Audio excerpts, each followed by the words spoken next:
Today we're going to look at the Day5, the newest iteration of Joolz's full-sized, luxury-oriented four-wheeler. So let's jump straight into it then, going over the model from top to bottom, and examining its advantages and disadvantages in terms of child comfort, ease of use, performance, and mechanics, before ending with a discussion of which lifestyles and environments it will best suit, and whether we feel it's worth its price.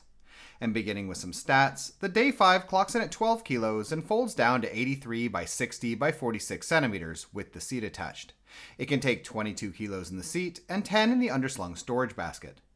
Looking at child comfort, the Day5 comes with both bassinet and seat elements included and attachable to the same frame, though I'd note that swapping between them is a rather time-consuming, complicated process that requires a screwdriver. As far as the seat is concerned, size-wise, it measures 27 centimeters in width and has a length for the sitting surface of 95, meaning the combined lengths of the backboard, baseboard, and leg rest.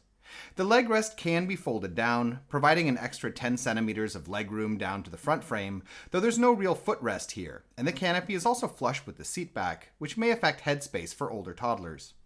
The design of the seat frame is unique versus the wider market, with a bucket-style seat when upright that flattens out into a super padded, cocoon-like reclined position, which is a nice concept, though comes at the expense of a lot of added mechanical complexity, and there have been a couple reports at this point of the frame sometimes not symmetrically locking in place, which may indicate the telescopic extension of the frame as a potential weak point. As far as other aspects of the seat are concerned, the textiles are quality feeling, well padded and machine washable, though removing them takes a lot of effort. The 5-point harness is easy to use and set up in such a way as to hold the belts away from the seat back so that you don't have to fumble for them under your kid. The canopy is extendable and provides decent sun coverage, though there ought to have been more fabric in the extension section, as it takes a lot of effort to pull it down sufficiently that the hinges lock in place enough that the canopy won't fall backwards when traversing bumpier ground.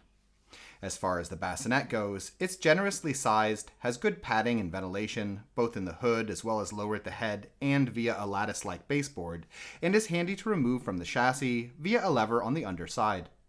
The bassinet uses the same canopy as the seat, and, due to the horizontal position, provides a bit less coverage, though it's still sufficient for most conditions. Moving on to parent comfort, the Day5's handle is adjustable between 103 and 113 centimeters in height, while the shopping basket is decently sized and accessible for a model of this sort, with a hinged rear lip for easier loading. As far as folding is concerned, the Day5 is unfortunately a bit on the fiddly side, with the handle feeling asymmetrically stiff to raise and lower, and the folding triggers being too loose in my opinion, yet also taking a lot of effort to use, especially with the need to depress safety buttons on both sides in addition to pulling the triggers. This is also one of those models where you really do need to lock the front wheels to get a stable standing fold, and the Day5 also only folds down as a single piece with the seat facing forwards, not when reversed or with the bassinet. That being said, there are a couple of positives with the Day5 when folded, in a handy carry strap on the underside of the seat, and the fact that the model locks together with a comfortably positioned button on one of the central hubs to open it back up. As far as the feel of the Day5 goes, it has a rigid and generally sturdy feel, and Joolz has done a bit of work to make several of the mechanisms a little lighter to activate than with previous versions of the model, such as those responsible for removing the seat or bassinet. Though in other places, such as the folding triggers and swivel locks, there's still a characteristically harder on the fingers than usual feel, which is typical of the brand. When it comes to driving, the Day5 has decent wheel size for an urban model, 12 inches in the back and 7.3 in the front, but suspension is both stiff and somewhat minimal, and with its rigid chassis, the model is best suited to smoother conditions, where anything beyond lighter rough stuff like broken sidewalks, easier cobblestones, dirt roads, and so on may feel a bit too jittery for comfort. Alright, let's move on to the mechanics of the Day5 then, starting off with the handle, the folding system, and the general structure of the chassis, where as I mentioned, the handle feels a little as though it had symmetry issues for raising and lowering right out of the box, though I'd note here that the actual fitting of components, one bar within the other, is still pretty tight, and a bit of spray lubricant will make the process feel smoother.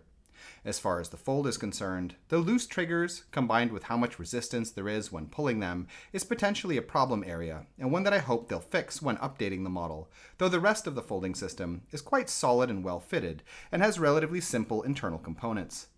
As far as the overall structure of the Day5 goes, the model has solid bars, strong reinforced connection points, great cross support, including multiple welded crossbars, and a complete absence of weaker riveted points, all of which make it highly unlikely that the chassis as a whole will loosen side to side and get rickety. Alright, moving down to the rear frame of the model, the suspension is again okay for urban conditions, but does feel less substantial than on the previous Day Plus version unfortunately, and I'm also a bit less satisfied with the brake system as well, which is now wire-based and more complex, making it prone to more problems than the previous rotation-based system, especially if users aren't consistent with lubrication. As far as the rear wheels are concerned, the rims, ball bearings, and axles are all sturdily built, and I appreciate the new shape of the tires, with a raised central ridge to limit wear and increase maneuverability. The wheels sit a tad looser in their housings than with the previous version, though I don't necessarily suspect that they'll get too much looser over time. Looking lastly at the front frame, there's a bit of suspension built into the front forks, and the swivel locks are decently sturdy. The front wheels sit tightly within their housings, which is important for preventing wobbling problems down the road, and the combination of a little internal shock absorption with raised lips at the base of the axles makes for less drag when steering.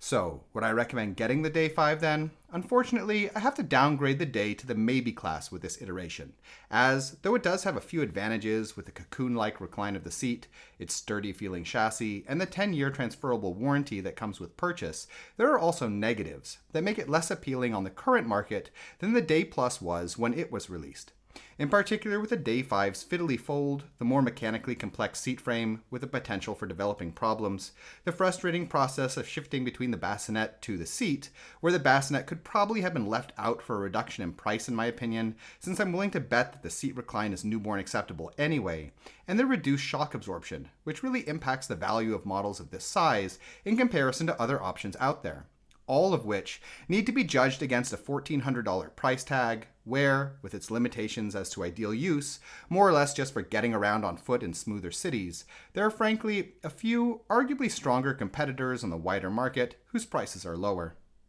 In any case, we hope you found this video interesting, and if you did, please subscribe, as a sort of support really helps us to continue making videos in the future. In addition, if you're currently shopping for a stroller, we have a buyer's guide on our Patreon page which lists a wide range of models that we recommend, with a lot of technical and lifestyle related information. You can find it by following the link in the description. Thank you.